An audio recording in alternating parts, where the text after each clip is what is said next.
A gallery is not supposed to present theatre.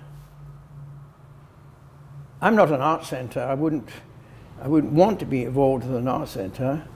I am a teacher, and one of the most important aspects of Scottish culture is how Shakespeare became involved in the image of Scotland's cultural history. He made a play which nobody can forget if they ever see it. And certainly couldn't forget that image of Macbeth. The tyrant of tyrants, the three witches. This is his land, this is the reality. This is not a stage set, this is where he lived. This is about the battle that begins the play. And it's a Demarco gallery production. All art galleries should do things like this. In collaboration with an Italian theatre company, look, called La Zattera di Babele, meaning the raft of Babel. English is not the only language we use as human beings. So this was a play where two languages were used. Italian, the language of my forebears, and the language of English, but with a Scottish accent. Here you've got more images, which I'd like you to see, of Macbeth.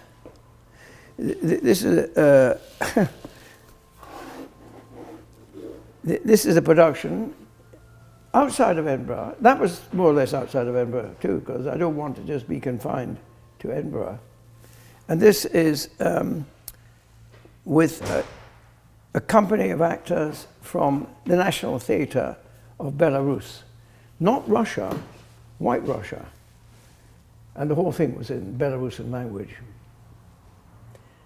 Of course, the Fringe, the Edinburgh Festival Fringe has been dominated by the English language. Very, very few languages are spoken on the Fringe. And now it's dominated by stand-up comics. And I don't think they speak in any other language except English. We have an infestation of stand-up comics. Thankfully, you won't find them at Summerhall, under the roof of Summerhall, but nevertheless, they dominate the Fringe. And I'm all for the festival caring about the language of other countries. This is opera in Lithuanian, in Russian language and Lithuanian language by the Oskars Korsunevas Company of Lithuania. And they're performing in Dundee. Because I don't like the Edinburgh Festival being limited to Edinburgh. That's another thing I question. Why not have the Edinburgh Festival in Dundee, Kirkcaldy, on an island in the Forth, in Alloa? If you're bringing people from all over the world, why don't you let the people of Scotland benefit, not just the people of Edinburgh? So, there's an image of a railway journey across the Forth Bridge to Dundee. And you've got a Hungarian dancer, you've got Belarus State Theatre, and you also had a Latvian theatre company. And you had the children of Kirkcaldy's schools helping with the production because they were part of the cast. I'm all for the idea that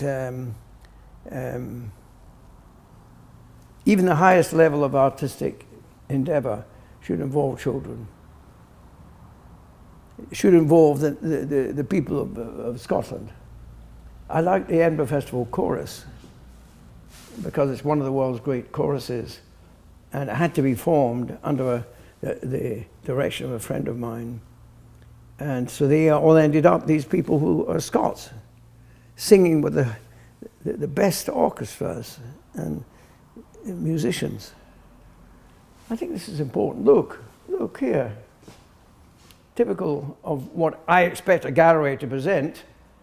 The Nightmare Theatre, Cauchemar Theatre, presenting in Italian our Saint Roland. The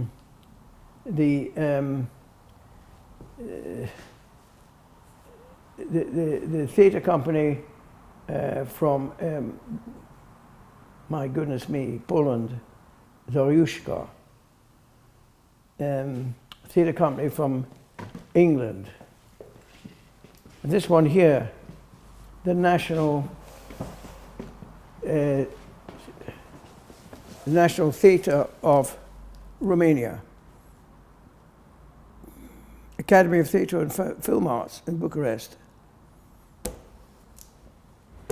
And here you've got the whole history of theatre being developed under the aegis of both the official and fringe festivals. Now, anyone studying history, the history of theatre worldwide, should use this archive. Because here we have the theatre of Slovenia, the theatre of Lithuania.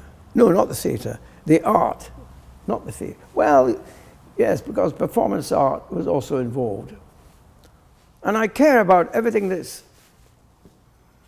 linked to Scotland, and so therefore I care about the artists living and working in Northumberland. And I care about artists who are dealing with unemployed people, and the Cyrenians, Aberdeen Cyrenians workshop was most important to me. So I break through every aspect of society. And here is modern Polish tapestry. And here is the art from Sarajevo, under siege, a city under siege. And so I ask you to consider this image of Joseph Beuys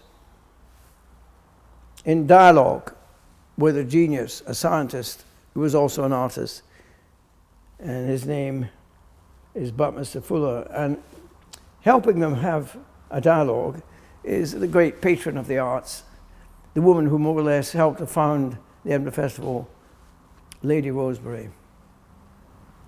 And so I'm asking about how we can bring people together in Edinburgh so that there is a great story to be told. And that story is about how the language of art can act as a healing balm for the pain that the human race has suffered through, for example, the Second World War, through the Cold War, through the wars that are going on all over the place. The only language we can use to help us deal with the pain is the language of art. And here you have all the information you need about that. Come with me.